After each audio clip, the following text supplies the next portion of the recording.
रूस यूक्रेन की जंग में अब रणनीतिक दृश्य बदल रहा है। पुतिन युद्ध विराम की दिशा में आगे बढ़ रहे हैं, जिसमें ट्रंप का अहम रोल होगा और इसके संकेत खुद ट्रंप ने दिए हैं। लेकिन दूसरी तरफ ज़ेलेंस्की जंग को विस्तार देने की तैयारी कर रहे हैं। इस तैयारी के तहत अमेरिका विहीन नाटो से मदद मिलने की उम्मीद जागी है, जिसमें नेतृत्व करेगा यूरोपीय यूनियन। लेकिन इस जंग का भविष्य क्या होगा, इस स्पेशल रिपोर्ट में देखिए। ट्रंप पुतिन का प्लान, जल्द करेंगे युद्ध विराम। लेकिन ज़ेलेंस्की को नहीं मंजूर सवार नए संगठन का फितूर।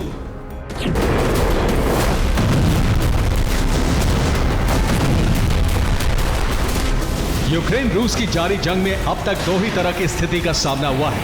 कभी रूसी सेना पर मददगारों से मिले हथियारों के सहारे यूक्रेनी लड़ाकों का भारी पड़ना, तो कभी यूक्रेनी सेना को टारगेट बनाकर रूस के घातक हथियारों से हमला।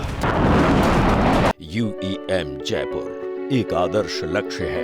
भावी छात्रों के लिए अच्छी नौकरी, भविष्य के लिए तैयार कौशल के साथ अच्छी शिक्षा।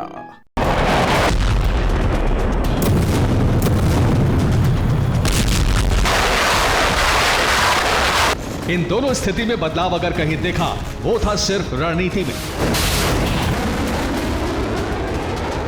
कभी पूर्वी और दक्षिणी यूक्रेन में रूस ने कब्जे के लिए तबाही की तस्वीर गढ़ी, तो कभी कीव को टारगेट कर लिया। ज़ेलेंस्की ने भी रणनीति बदलाव में बाइडेन के ब्लूप्रिंट को धरातल पर उतारकर कुर्स्क को निशाना बनाया।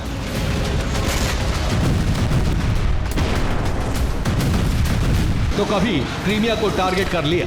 पर अब पहली बार इस जंग में सब कुछ बदलने वाला है।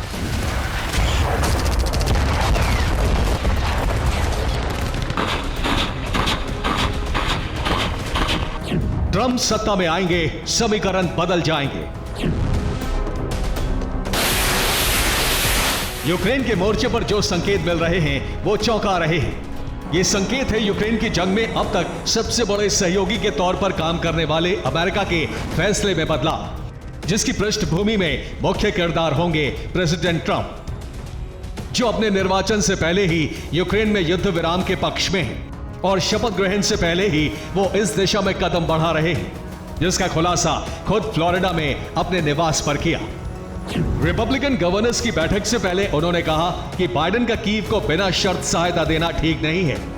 मैं रूसी प्रेसिडेंट पुतिन से मिलना चाहता हूं, इस संबंध में हम संपर्क स्थापित कर रहे हैं। हालांकि ये बैठक कब होगी इसका खुलासा उन्होंने नहीं किया है, तो वहीं दूसरी तरफ क्रेमलिन ने भी इस संबंध में कोई जानकारी न मिलने की बात कही है।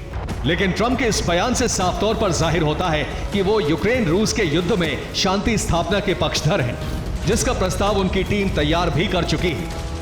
यही वजह है कि 20 जनवरी को अंतिम मियाद मानकर रूस और यूक्रेन की रणनीति ज्यादा से ज्यादा क्षेत्र पर कब्जे की थी।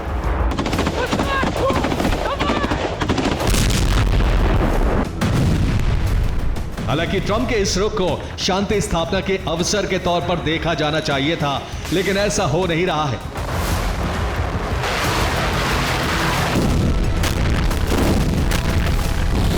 इस जंग को विस्तार देने की तैयारी नए सिरे से शुरू हो चुकी है और इस तैयारी में पुतिन नहीं, ज़ेलेंस्की एक अहम किरदार बनकर उभर रहे हैं। अमेरिका के बिना भी जंग लड़ने का मन बना चुके हैं और ये मन उन्होंने इसलिए बनाया है क्योंकि ट्रंप की नीति बाइडेन से बिल्कुल अलग है। दरअसल ट्रंप ने नेटो देशों से रक्षा अनुदान ज्यादा देने को कहा है। ट्रंप ने नेटो के लिए रक्षा अनुदान जीडीपी का 5% करने को कहा था, लेकिन इस प्रस्ताव पर ज्यादातर देश राजी नहीं हुए, इसलिए अमेरिका के नेटो से बाहर जाने के मजबूत संकेत मिल गए हैं। इसका दूसरा मतलब यह है कि यूक्रेन के मददगार के तौर पर नेटो तो होगा, लेकिन अमेरिका नहीं।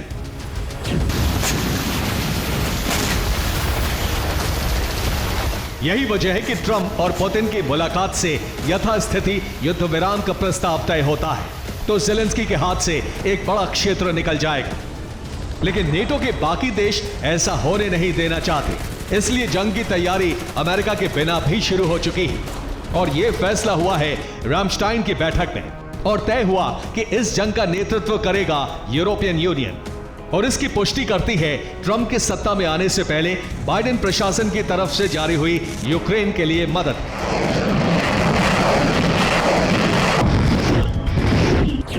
जिसमें $65 अरब से ज्यादा का पैकेज रिलीज हो चुका है। वहीं नई सैन्य सहायता के लिए 50 करोड़ डॉलर की सहायता का भी ऐलान हुआ है। इसके साथ ही यूक्रेनी सेना के लिए अमेरिका ने SOCR बोट्स की भी डिलीवरी कर दी है, ताकि समुद्री सीमा में रूसी हलचल पर न सिर्फ नजर रखी जा सके बल्कि कार्रवाई भी की जाए। यानी ये बाइडेन प्रशासन की अंतिम मदद है। फिर अमेरिका से मदद मिलेगी या नहीं, इस पर संशय बरकरार रहेगा, लेकिन EU और नेटो का सहयोग मिलता रहेगा। हालांकि यूक्रेन पर एक संकट और भी है, जिसका नाम है गैस लाइन, जिससे मदद न देने के लिए यूरोपियन देशों पर दबाव पड़ सकता है, क्योंकि रूस ने गैसप्रॉम से यूक्रेन का समझौता खत्म होने के बाद रूस धीरे धीरे यूरोप के मददगार की भूमिका में आ रहा है। अब यूक्रेन को मदद और रूस की भूमिका में कौन सा पक्ष भारी पड़ेगा, इसे देख लीजिए।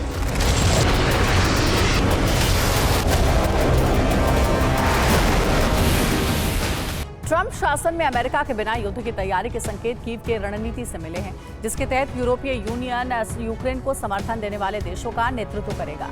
वहीं इटली यूक्रेन को समर्थन देने वाले देशों के सम्मेलन की तैयारी कर रहा है। इधर नॉर्वे ने 9 जनवरी को सैन्य सहायता के लिए $2 अरब का पैकेज दे दिया है। कनाडा ने भी यूक्रेन के लिए $30.5 करोड़ का पैकेज देने का ऐलान कर दिया है और ब्रिटेन ने UAV की खरीद के लिए $50.5 करोड़ का पैकेज दे दिया, जिससे 30,000 ड्रोन यूक्रेन को मिलेंगे। लेकिन सवाल यह है कि क्या ऐसी ही मदद आगे भी जारी रह सकती है, क्योंकि रूस के पास गैस जैसा रणनीतिक हथियार है जो रूस से यूक्रेन होते हुए रोमानिया और बुल्गारिया तक पहुंचती थी। इसी रूट से गैस हंगरी, स्लोवाकिया, चेक और जर्मनी के मैगजीन से यूरोप में रिलीज होती थी, लेकिन यूक्रेन ने ही इसे रुकवा दिया है और यूरोप को गैस से जीतने का मौका पुतिन को दे दिया है, जिसे पुतिन भुनाने में लगे हैं, क्योंकि रूस से काला सागर के रास्ते तुर्की स्ट्रीम के जरिए गैस पहुंचती है तुर्की तक और इसी स्ट्रीम को दूसरे हिस्से में बांटकर पुतिन बुल्गारिया, सर्बिया और हंगरी तक साउथ स्ट्रीम बना रहे हैं, जो यूरोप तक गैस सप्लाई आसान कर देगा। ट्रंप की सत्ता में आते ही शांति स्थापना की कोशिश तेज हो जाएगी, लेकिन नेटो और EU के सदस्य इस कोशिश पर पानी फेरने की तैयारी में हैं। और ये तस्वीरें इसकी पुष्टि करती हैं। ज़ेलेंस्की ने यूक्रेन की वायु रक्षा को मजबूती देने के लिए डैनिश मॉडल के आधार पर हथियारों की खरीद में नेटो देशों को शामिल करने की तैयारी शुरू कर दी है। इसलिए उन्होंने सीधे नेटो चीफ मार्क रूटे से मुलाकात की है। इसके अलावा ज़ेलेंस्की ने जॉर्जिया मेलोनी से मुलाकात कर मददगार देशों को एकजुट करने की तैयारी भी शुरू कर दी।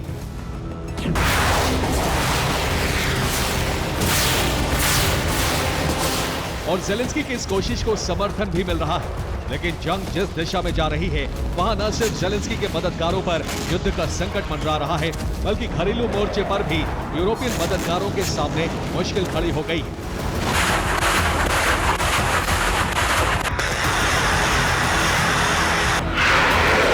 ऐसा इसलिए क्योंकि अमेरिका के बिना रूस के खिलाफ जंग जारी रही तो हमले यूरोपियन देशों पर भी होंगे, जिनमें नॉर्डिक देश डेनमार्क, नॉर्वे, स्वीडन और फिनलैंड टारगेट पर होंगे। इसके अलावा बाल्टिक देश एस्टोनिया, लातविया और लिथुआनिया भी युद्धग्रस्त हो जाएंगे, जबकि पूर्वी यूरोप के पोलैंड, स्लोवाकिया, रोमानिया सबसे पहले जलेंगे। इनके अलावा ब्रिटेन और जर्मनी पर भी बारूदी खतरा मंडराने लगेगा, लेकिन इन्हीं देशों में यूक्रेन की मदद पर अब सवाल भी उठ रहे हैं, क्योंकि ये देश रूस से मिलने वाली गैस बंद होने के बाद नए संकट से जूझ रहे हैं। इनमें हंगरी समझौते का यूक्रेन पर दबाव बना रहा है, तो स्लोवाकिया गैस के मुद्दे पर सहायता रोकने जा रहा है। यहाँ तक कि जर्मनी में यूक्रेन को मदद देने पर नेताओं पर हमले शुरू हो गए। Bureau report, TV9 Bharat.